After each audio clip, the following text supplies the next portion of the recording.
Hello students, we will continue with the same chapter, that is chapter number 7.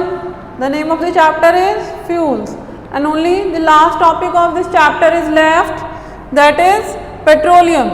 Now all of you know petroleum is a fossil fuel. Coal and petroleum both are fossil fuels, and these are mainly made up of hydrocarbons. Hydrocarbons means those compounds that are made up of hydrogen and carbon. So जो main इनका component है वो क्या है, hydrogen और carbon. Carbon content is higher in both coal and petroleum. Now how petroleum is formed.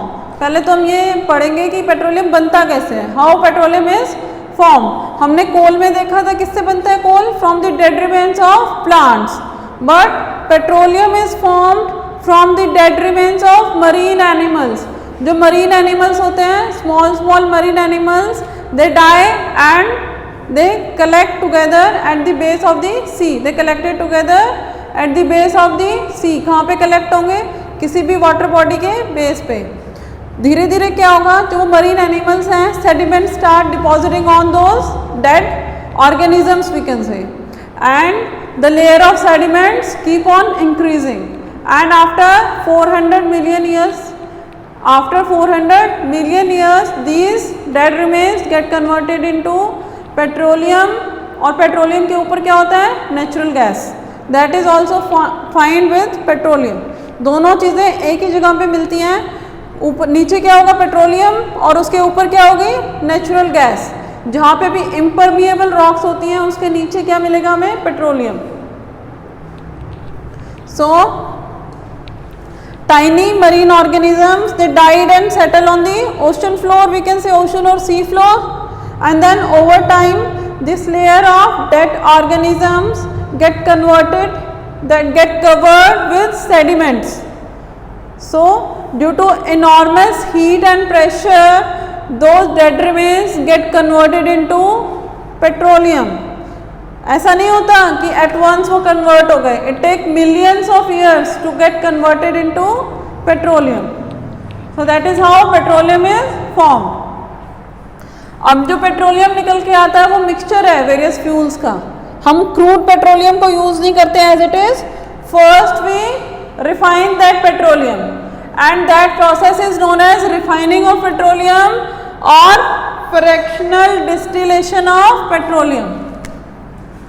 जो process है उस पेट्रोल को रिफाइन करने का, two names are given to that, that is refining of petroleum और fractional distillation of petroleum. Fractional distillation हमने पढ़ा था सेपरेशन ऑफ सब्सटेंसेस में.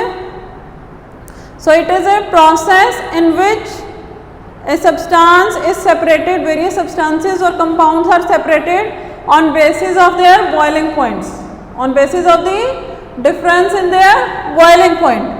So petroleum oil is separated into useful substances, and that process is known as refining of petroleum. हम क्या करते हैं, petrol को 400 डिग्री सेल्सियस पे हीट करते हैं. According to the boiling point, all the products are separated, all the substances are separated. तो कौन कौन से substances formed होते हैं पेट्रोलियम के रिफाइनिंग से या फ्रैक्शनल डिस्टिलेशन से.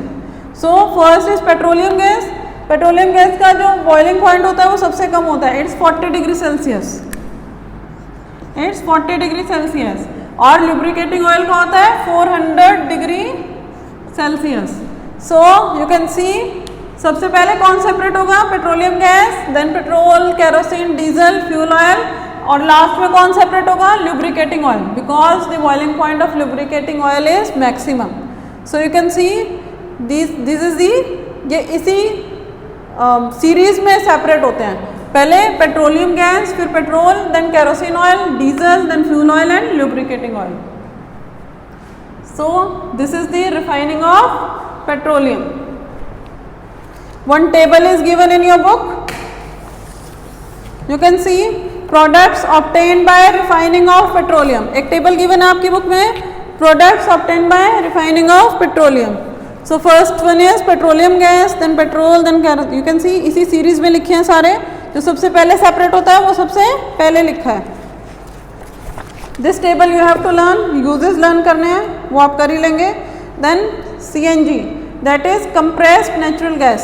This petroleum gas is known as CNG, that is known as LPG, sorry. This petroleum gas is known as LPG, liquefied petroleum gas, जो हम घर में यूज़ करते हैं सिलेंडर्स में for domestic, it is used as a domestic fuel. This is petroleum gas. This is also obtained by refining of petroleum. Then petrol सबको पता है कहाँ यूज़ होता है, ऑटोमोबाइल्स में. देन कैरोसिन ऑयल कुकिंग के लिए भी यूज़ होता है और वेरियस अदर पर्पजेस के लिए भी यूज़ होता है. Jet fuel, it is also used as jet fuel. Then we have diesel oil. Diesel oil का यूज़ होता है, डीजल ये भी ऑटोमोबाइल्स में यूज़ होता है, नॉर्मली ट्रक्स में. Then we have paraffin wax, it is use for making Vaseline, ointment, candle, wax paper, all these kind of things. Then we have natural gas. Natural gas कहाँ पे use होती है? It is a gaseous fossil fuel consisting mainly of methane. इसमें क्या present है? Methane is present in maximum amount.